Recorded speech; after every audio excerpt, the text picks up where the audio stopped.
In April of 1865, on a Sunday morning, after church was out in Brooklyn, they went out to some parishioner's house for Sunday lunch, Sunday dinner, I guess you'd call it in those days, and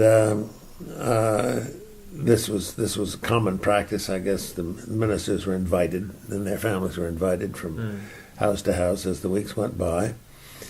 And he and his older brother, whose name I believe was Aaron, were playing on the doorstep of this brownstone building in the April sunlight when a newsboy came by announcing that the president had been shot.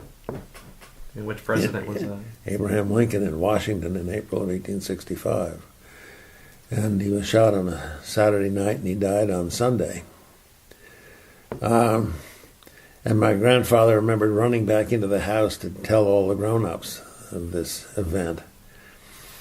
And some days or a couple of weeks or whatever later, when Lincoln's body was brought up from the Capitol in Washington to New York, came over the Hudson River on a barge, my grandfather was taken by his father to view the open coffin of Abraham Lincoln. And there is a photograph I have seen of that scene of him lying in his coffin.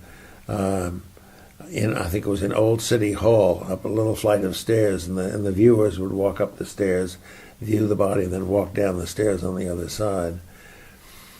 And then he said that he remembered going to the funeral procession that came up Broadway. Now, the funeral procession may have been before the viewing in Old City Hall. I don't know which came first.